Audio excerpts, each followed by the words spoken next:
Hey guys, it is me again. As you can tell, today is Sunday.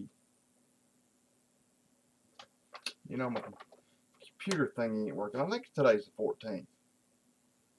So anyway, that'll make it day 288 on our Daily Bread Project 2012. Guys, as always, thanks for being here.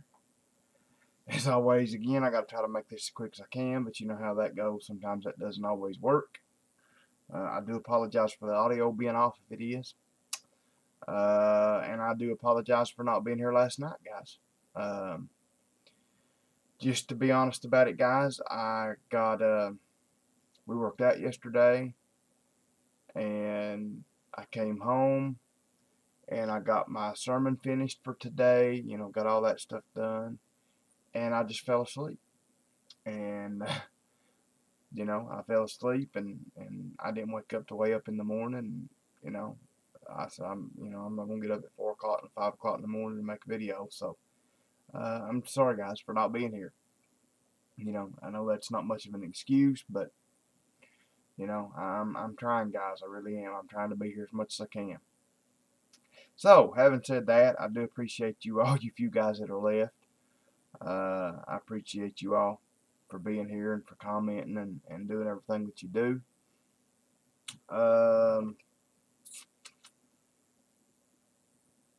Had a pretty good time in church today, guys. Just pray for us.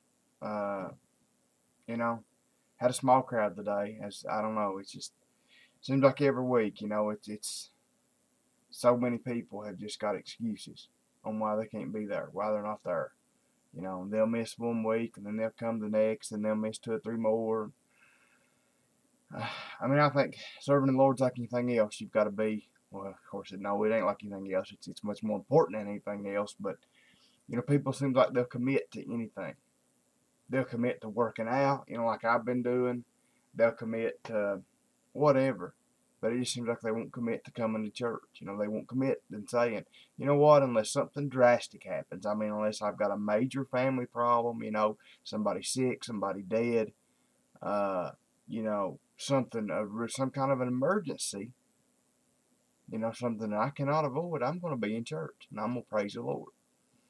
That's the way I've looked at it, even before I was a pastor. Once I started, going to church regularly and everything, that was it. I didn't miss. Like I said, unless I had to.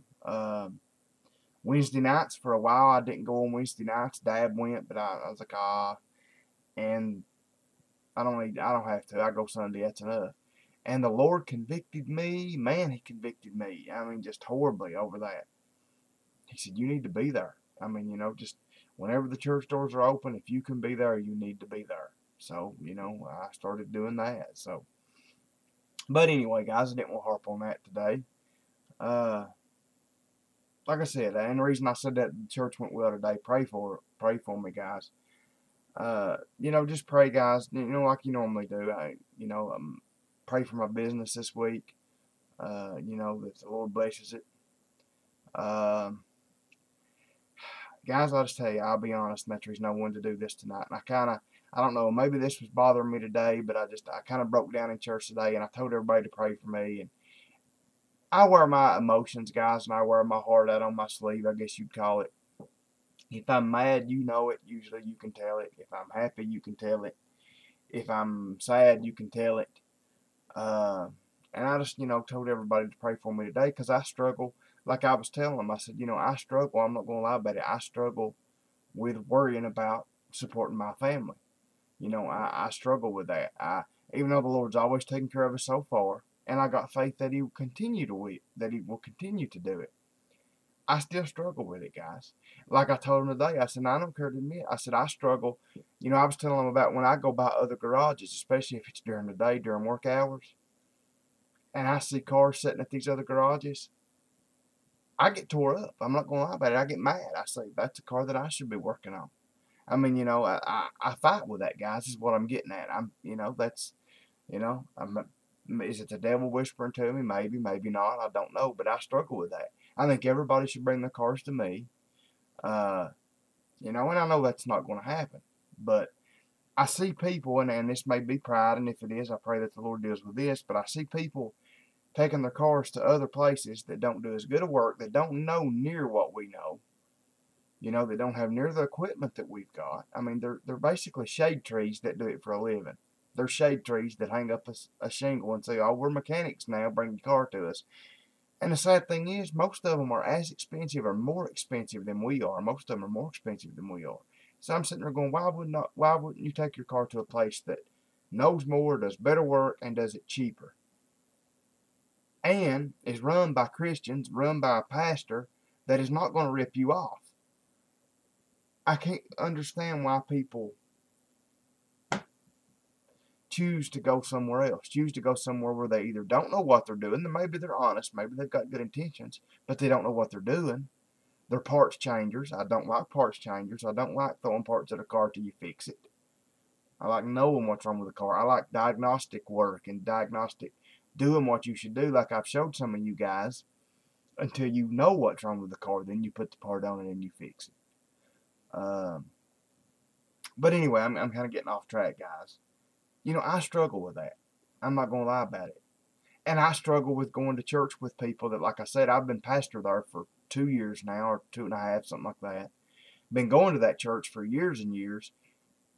And there's people that go to that church, or a lot of them don't come much anymore, but that, like I said, I've been going to church with them for years, and they don't bring their cars to me.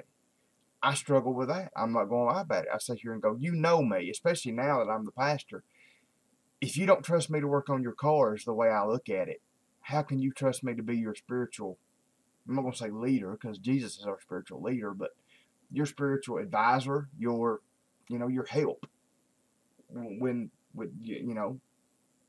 things of God. If you can't trust me to work on your car, if you don't even trust me to do it, or you don't trust that I'm going to give you a good deal enough to do it, you know what I'm saying? And most of this stuff, guys, I probably make up in my head. There's nothing to it. But, I mean, anyway, like I said, I struggle with that, guys. And, you know, I want to tell everybody that to pray for me. Second thing I was wanting to get to, and maybe that's the reason that brought that emotion out in me today, guys.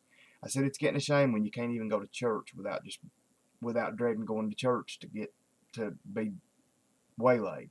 Walked into church today, guys, and the secretary hands me a thing. Says, here, this came. What is this? And it was from the IRS. And I figured, to be honest, guys, if I'd have known it, I wouldn't even have opened it up today before church. Because, like I said, I think it ruined my whole service. Of course, like I said, we still had a good time, and everybody did. So I guess the Lord worked through me anyway. But I figured it was just because we're paying payments right now on my federal tax for the church. I mean, that's the way we do it. We don't have the money to pay it one time, so we just pay payments on it. They always let you do that. But I get this, and according to this letter, from what I briefly read it, they have got like that I didn't pay my tax now. It's addressed to the church and all in the church stuff for 2006, 2007, maybe 2008, 9, 10, 11, 12. Well, what I'm trying to get at, guys, I wasn't even the pastor of the church in 2006, 7, 8, 9, all that they had down. They had me like me owing tax for that. I wasn't even the pastor of the church. And they had me like I owed last year's tax, 2011, I guess it would have been, or into 12, ever how they did that, maybe it's 11. And we paid that in full last year because we had the money. The church had the money. We always set up a fund, you know, and I put it to the side. Now, anyway, what I'm trying to get at, we wrote a check for that and pay. So what I'm trying to get at, guys, I get this letter from the IRS today, basically saying they're getting ready to levy my wages because I owe them $30-some hundred in tax, and I don't have a clue how I just don't know. I don't think I owe them this money. I don't see how I can. Anyway, Dad's going to talk to the CPA tomorrow and try to figure out what's going on with that, but guys, I'll be honest, I'm about to my limit. I mean, I am. I've already been hit with one $3,800 right hook that I still don't know how I'm going to pay, and I've still not heard from this bunch. I don't know if they're going to accept our monthly payments or not, but guys, I can't do it. I mean, I just can't. I'll be lucky to pay that one. I mean, I'll be lucky to pay that $3,000 and some dollar fiasco. There's no way I can come out with another $3,800 or $30, whatever it was. I think it was about $3,800, $3,900. I mean, I just don't know what to do. So that's the reason I'm asking for your prayers, guys. Where we run out of options and where we run out of ways, that's when God picks up and takes off. So I'll be honest, I was disappointed because we couldn't get out of this property tax deal. I mean, I can't, I don't know. Maybe it was a disappointment. I don't know what you'd call it, disappointment. I wouldn't call it an unanswered prayer because I know God's going to give us a way to handle it. But just pray, guys, that this IRS deal, that it'll be just a mistake or something, that, there'll be nothing to it. I mean, seriously, guys, pray for that because, like I said, I don't know how many more financial licks I can take. Like I said, we're already in a time where you barely can make enough money to even pay your bills and eat. I can't go back and pay taxes from year to years gone by. I mean, even if they set it up on payments, I can't make payments. Like I said, I'm barely paying my payments right now. But anyway, guys, I didn't want this video to be this long. I'm sorry about that, but I wanted to pull my heart out to you guys and ask for your prayers.